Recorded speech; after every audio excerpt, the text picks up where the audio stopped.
लोक रंग के आइल बाहर हो, अरे लोक रंग के आइल बाहर हो, झूमे गौआ सहरिया। लोक रंग के आइल बाहर हो, झूमे गौआ सहरिया। गौआ सहरिया हो, गौआ सहरिया, गौआ सहरिया हो, गौआ सहरिया। ए भैया अरे चर्चा चर्चा भइल गाँव गाँव हो, झूम गौआ सहरिया। चर्चा भइल गाँव गाँव हो, झूम गौआ सहरिया।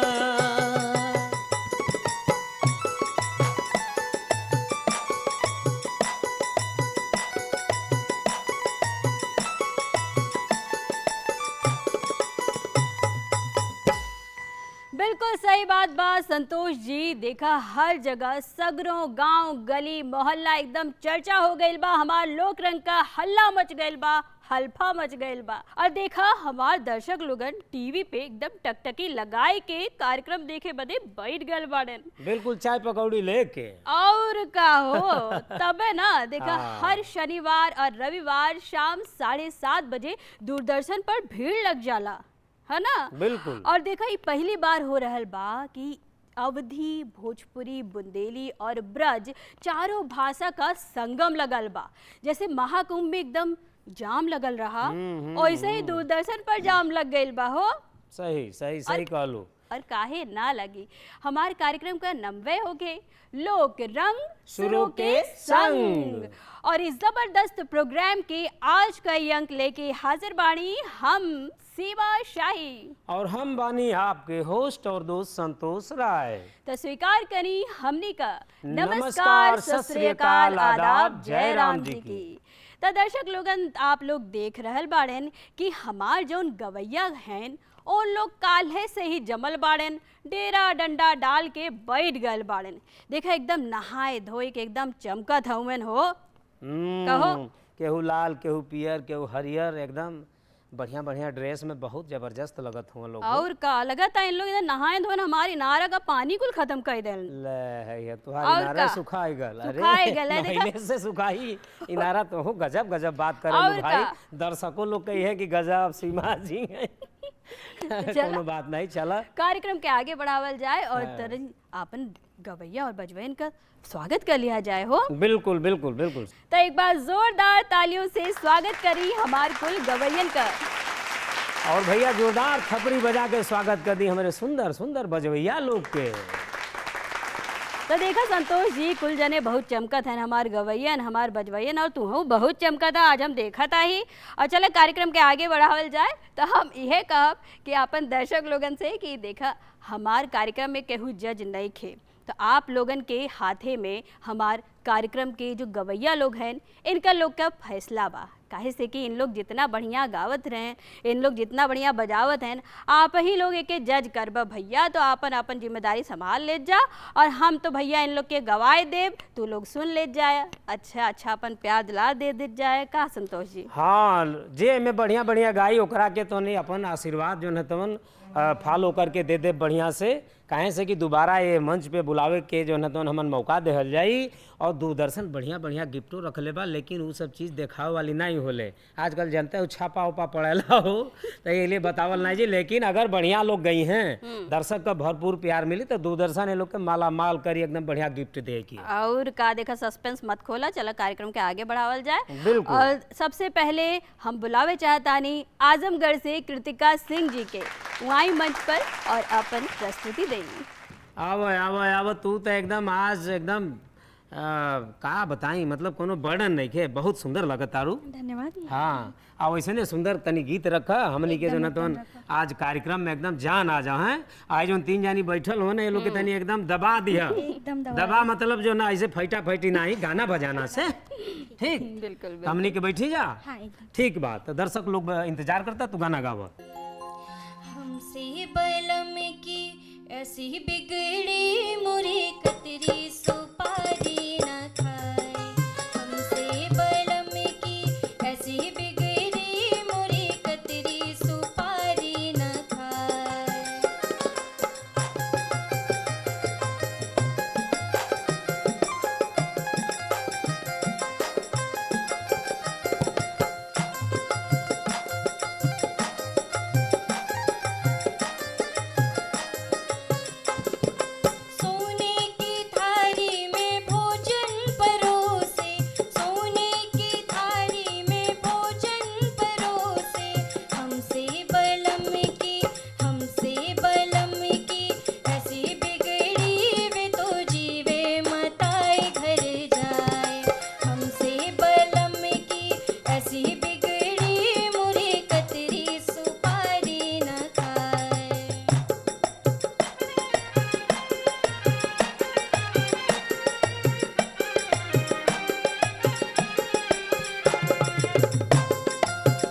ऐसी बिगड़ी मुरी कतरी सुपारी न खाए।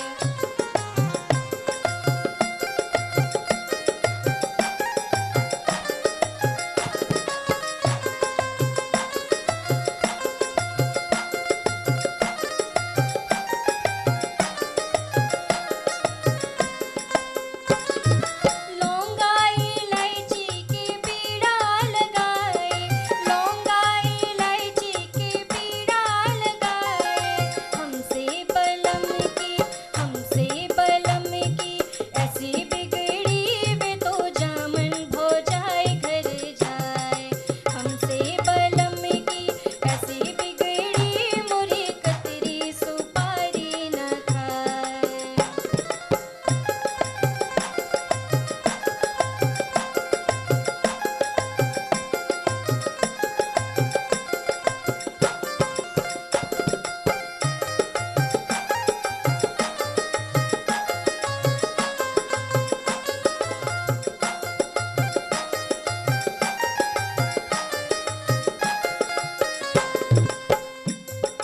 बेला चमेली के सजिया सजाए, बेला चमेली के सजिया सजाए। हमसे बलम की ऐसी बिगड़ी वे तो सोवे सोतन घर जाए। हमसे बलम की ऐसी बिगड़ी मुरी कतरी सुपारी न खाए। हमसे बलम की ऐसी बिगड़ी मुरी कतरी सुपारी न खाए। हमसे बलम की ऐसी बिगड़ी मुरी कतरी सुपारी न खाए। हमसे बलम की ऐसी बिगड़ी मुरी कतरी सुपारी न खाए। मुरी कतरी सुपारी न खाए, मुरी कतरी सुपारी न खाए। धन्यवाद। क्या बात बा संतोष जी, एकदम बहुत बढ़िया गाँव कृतिका, बहुत बढ़िया बहुत बढ़िया।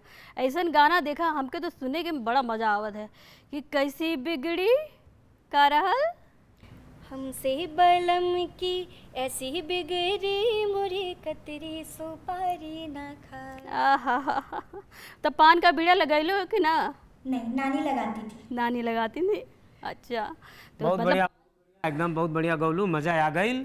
ऐसे ही गीत गौने गावत रहा, बजावत रहा और का? और कार्यक्रम के आगे बढ़ावल जा। हाँ। और दर्शक लोग तोहरा के बहुत प्यार दी है, काहे से कि तोहार कलेक्शन गीत के बड़ा अच्छा बा, बड़ा बहुत बढ़िया गौलू। तो हम लोग शास्त्रीय संगीत के स्टूडेंट हैं तो हाँ, हम तबे। कहीं कि कहाँ से ई सुर लगता।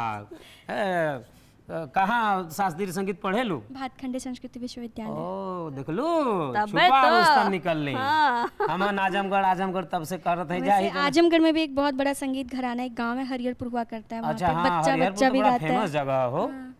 चलो बहुत बढ़िया, तब तक तू जो है बहुत बड़ा काम करता है, अभी बहुत आगे तुम्हारा जाए के बाद। हाँ, ऐसे ही आजमगढ़ के माई बाबू के सबके नाम रोशन कर, आगे बढ़ बिल्कुल। और गीत गौने आगे बढ़ावल जा। चलो तू अपन स्थान ग्रहण कर। दुलरुआ भाई आ जा मंच पे। तो पंकज द्विवेदी जी के हाँ, बहुत बहुत देखा स्वागत एकदम बा। कितना सुंदर जो है तो कुर्ता एकदम पियर पियर बसंती बयार की तरह जो है तो ठीक बा। दर्शक लोग बनल बाड़े और अपन सुंदर प्रस्तुति रखा, वैसे जैसे पिछली बार जो है तो सुनल वैसे एकदम मजा आ जाओ। कहो सीमा जी? बिल्कुल बिल्कुल। तो रुआ आई, गीत गौ नहीं रखी दर्शक लोग के बीच में, ठीक? जी बिल्कुल। अरे कुहकत बा काली कोयलिया, अरे कुहकत बा काली कोयलिया, गोरी अमवा के डरिया। कुहकत बा काली कोयलिया, गोरी अमवा के डरिया। अमवा के डरिया हो महुआ के डरिया, अमवा के डरिया हो महुआ के डरिया। कुहकत बा काली कोयलिया, गोरी अमवा के डरिया। कुहकत बा काली कोयलिया, गोरी अमवा के डरिया।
लेबू तू हमारी खबरिया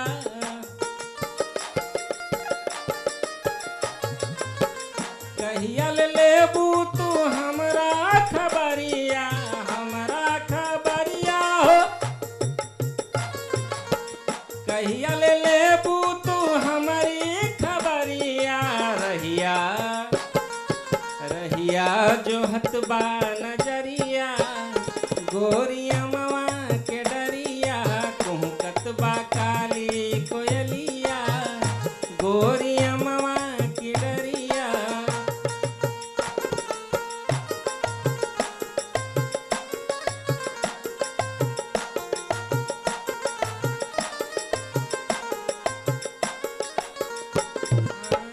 रात में तोहरा जो देख सपनवा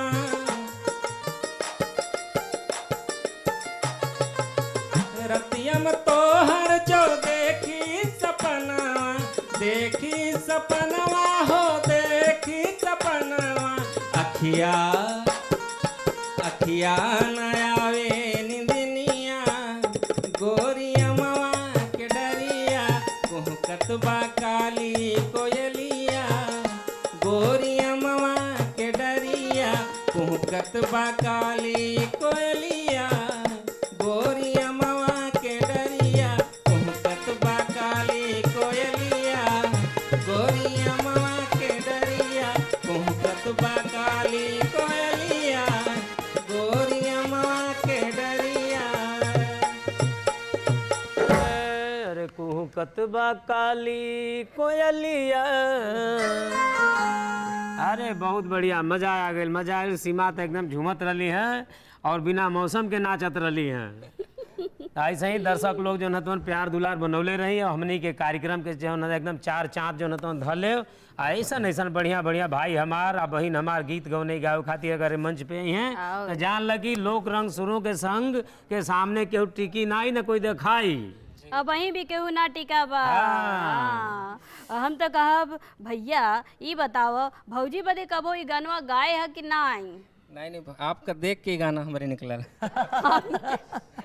बड़ा देखे इतना सुंदर आप लागत हैं। निकलो इतना बढ़िया पंडित जी बहुत होशियार हुए इतना बढ़िया कवर करत बाड़न कि अब देखा भौजी देखत आइन झाड़ू लेके खड़ी हो जाएंगे यही बदे कहत हन। हाँ? चलो बड़ा मजा आया पंकज भाई एकदम जान लगे बहुत मजा आया। ऐसे ही माता रानी करे तू दिन दुगुना रात चौगुना आगे बढ़त रह आ एकदम स्टेज पे एकदम गर्दा मचौले रहा एकदम तो स्थान ग्रहण करे और कार्यक्रम के आगे बढ़ाओ जा गीत गाने आगे बढ़ाओ जा दर्शक लोग जो तो इंतजार करता रहे कि कुछ और नया मिले हैं और का चला था बहराई चोरी चली। हाँ हाँ अरे बड़ा सुंदर गावतारी वो कि उसे कम नहीं खी एकदम वो एकदम टाइट बाड़ी। बिल्कुल बिल्कुल तो हम बुलावे जाता नहीं बहराइच से मांडवी तिवारी जी के। आई आई तिवारी जी आई।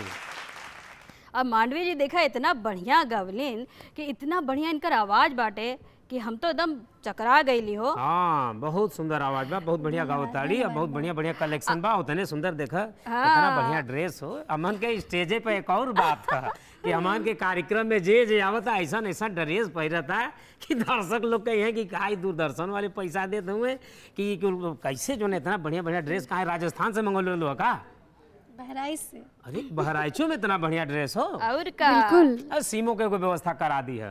हाँ हमारा ड्रेस देखा अच्छा नहीं रहा हमारे संतोष जी हरदम चमकत हुए तो इसे चलो एक भाई हंसी मजाक होता रही लेकिन गीत गाने की तरफ आगे चल जाए। बिल्कुल आज रउआ का आई और सुंदर जो है दर्शक लोग के बीच में अपन प्रस्तुति रखी ठीक बा।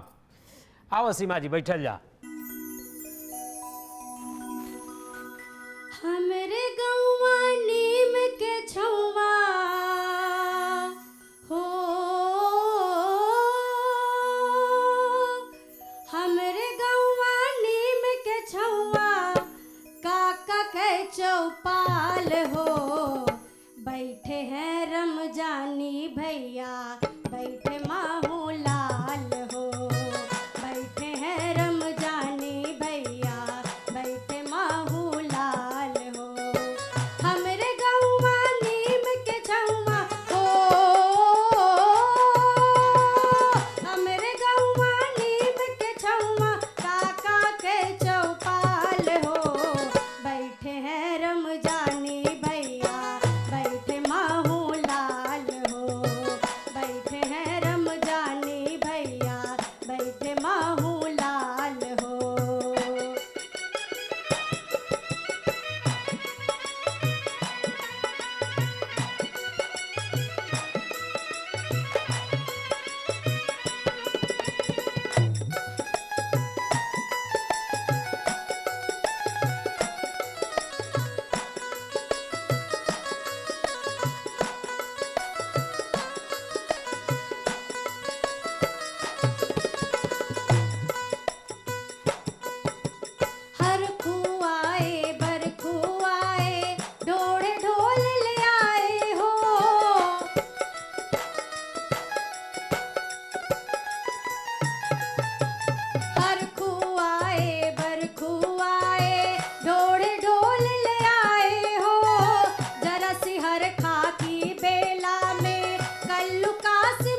का बात बा ई बताओ एगो बात।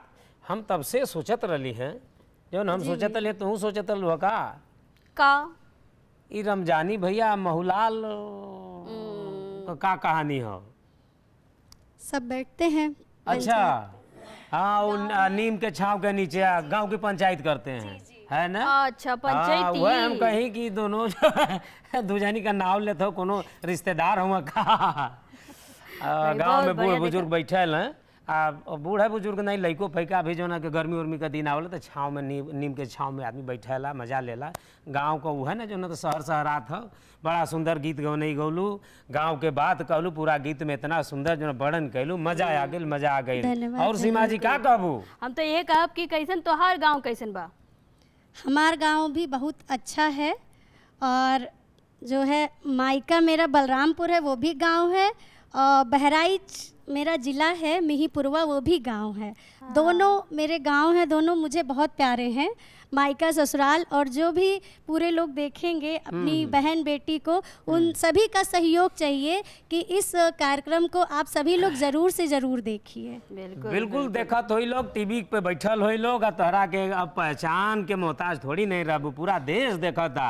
ये इतना बोर्ड प्रोग्राम चल रहा बा डीडी यूपी का देखत तारू की पूरा हंगामा कटल बा। बहराइच तो वैसे ही जो न तो बिल्कुल याद करी पूरा देश में देखल जेबू ना हो और का हो बिल्कुल दिखाई। इतना बढ़िया बढ़िया गीत गवाना ही होता गांव जवार का बात होता यही लिए तो हमारी कार्यक्रम का नाम होके का लोक रंग सुरों के संग। तो चलो तू स्थान ग्रहण करो और गाजीपुर के नरेश के बोलावल जा तनी देखल जाओ हो पगड़ी उड़ी बांध के लाल गमछा लेके तैयार बाणे का सुनावल बण आई आई गाजीपुरिया भाई आई आई आई। सूबेदार स्नेहिल जी आज का सुनाइबा तू? हम निर्गुण सुनावे के चक्कर में बाड़ी। बिल्कुल बिल्कुल इस चक्कर में बाड़ा तो चक्कर में मत रह सुनावे वाला बाड़ा का चक्कर में कौन होला चक्कर मारता जी चक्कर में नहीं। ये दुनिया का अटल सच्चाई बा। टीवी पे सीधे कहा कि हम सुनावे वाला बानी निर्गुण है ना। ये दुनिया का अटल सच्चाई बा। आया है सो जाएगा राजा रंग फकीर। वाह कोई विमान पे चढ़ चले कोई बधे जात जंजीर। वाह वाह हमके वाह आपके दुनिया के दर्शक के सबके यहाँ से चल जाए के बा। वाह बिल्कुल का सही बात कहला बहुत सुंदर एकदम। बात कहला। बहुत सुंदर तयाब ऐसा नहीं गीत गौने निर्गुण तो भाई का पूछे के बाद निर्गुण तो निर्गुण होला। आवा सीमा जी बैठन निर्गुण के आज उन्हें सुना तनी मजा आ जाई तोहरो मूड सही हो जाई। और तया ही रहुआ टीवी पे बनल बाड़े दर्शक लोग गीत गौने रखी ठीक। जी बिल्कुल। अरे माटी के ठटरिया में नाही बारह नवा सुगना आखिर दिनवा।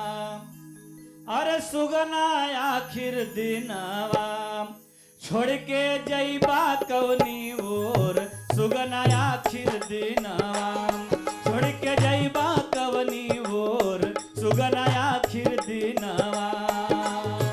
माटी के ठटरिया में माटी के ठटरिया में नाही बारह नवा सुगना आखिर दिनवा छोड़ के जइबा कौनी ओर सुगना आखिर दिनवा छोड़ के जइबा कौनी ओर सुगना आखिर दिनवा।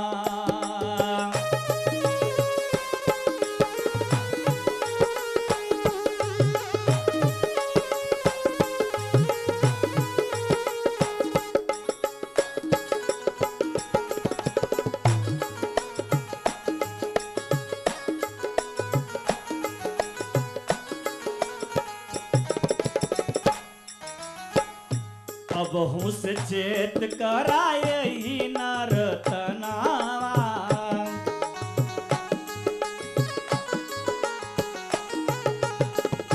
कहियाल रहबा यही किराया के मकनावा।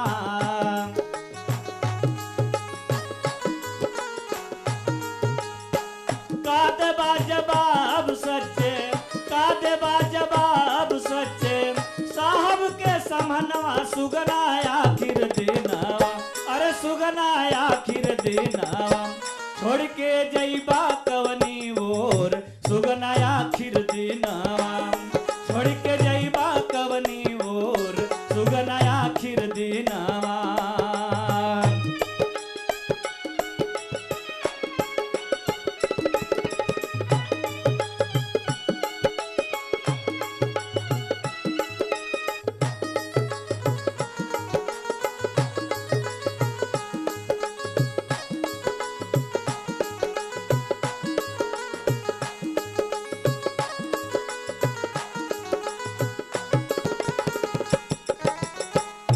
अब तक बीतल चौरसिया के जेल में।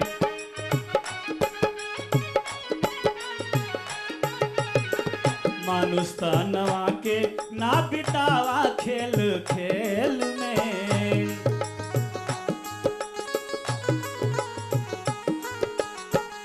अब तक बीतल चौरसिया के जेल में। मानुष तनवा के ना बितावा खेल खेल में।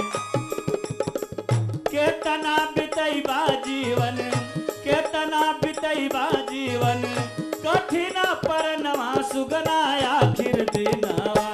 छोड़ के जइबा कवनी ओर सुगना आखिर दिनवा। छोड़ के जइबा कवनी ओर सुगना आखिर दिनवा।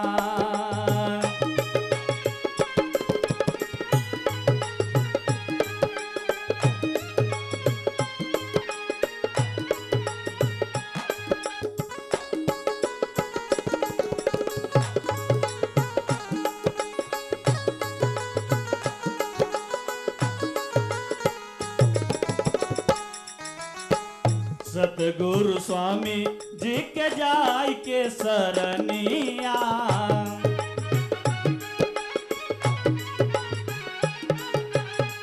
लाखों दिन दुखी यन के कटल परेशानिया।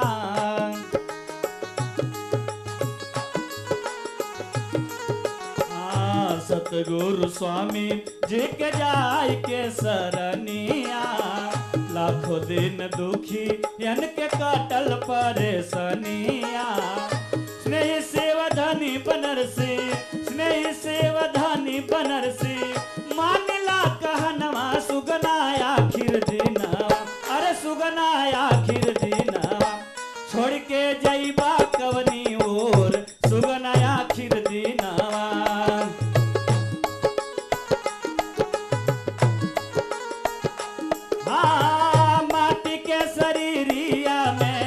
माटी के शरीरिया में नहीं बारहनवा सुगना आखिर दिनवा। अरे छोड़ के जइबा कवनी ओर सुगना आखिर दिनवा। छोड़ के जइबा कवनी ओर सुगना आखिर दिनवा। छोड़ के जइबा कवनी ओर सुगना आखिर दिनवा। छोड़ के जइबा कवनी ओर सुगना आखिर दिनवा। छोड़ के जइबा कवने ओर सुगना आखिर दिनवा। बहुत सुंदर निर्गुण सुनौला भैया, इतना सुंदर कि मन एकदम जो नतन खुश हो गई। जी अटल सच्चाई बा। अरे एक दिन तो जहीं के बाहो, चाहे जितना बड़ा हवेली बनाला और चाहे पूरी दुनिया पर कब्जा कला, लेकिन जइबा ओइ ठठरिये पे बांध के हैं। वो दिन डोमवा जो न मार के कुल छीन छान लेलो, कुछ थोड़ा बहुत रहबो करला तो वो ले लेलो सो। रखिया धो के निकाल ले। हाँ वो निकाल लेलो सो, इहो काम आई। लेकिन बहुत सुंदर गौला, ई मैसेज पूरा जो न हमारे दर्शक लोग जो न सुनल बड़ा अच्छा लगल। कासीमा बहुत बढ़िया, हमके तो बहुत मजा आ गई। तू तो तारीफ कह दिया। हाँ, निर्गुण ऐसा होकबे करेला कि एकदम जानला जीवन का सच्चाई निकाल के रख देला। तबे तो अपने दर्शकन से ये कहल चाहब कि ज़्यादा से ज़्यादा प्यार दुलार सम्मान दी हैं और लाइक करिए, सब्सक्राइब करिए और जितना हो सके आप लोग जज करिए। आप लोगों के चरणों में हमन का स्थान बा। बिल्कुल बिल्कुल प्यार दुलार मिली रहुआ, अपन स्थान ग्रहण करी। और सीमा जी चले के बेरा हो गई बा, कार्यक्रम के आगे बढ़ाई। बिल्कुल बिल्कुल, देखा ऐसा गीत गवनई भइल कि हम का बताई संतोष जी।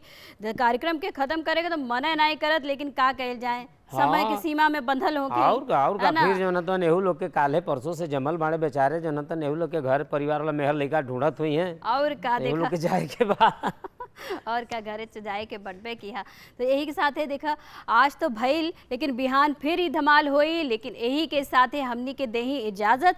लेकिन ओकरा के पहले हम चाहब कि हमार जौन गवैया लोग बाड़ेन उन लोग आए मंच पर और आपन जिला जवार के लोगन से एक अपील कर दें कि भैया इन लोग के खूब प्यार दे जा, दुलार दे जा और सोशल मीडिया पे ज़्यादा से ज़्यादा लाइक करत जा। तो संतोष जी अब तो सब लोग मंच पर आ गए बाड़न, तो हम चाहब कि सबसे पहले अपील करी गाजीपुर के सूबेदार सुनील जी, आप का कहे चाहिए आपन जिला जवार के लोगन से तनी झोर के अपील कर दें।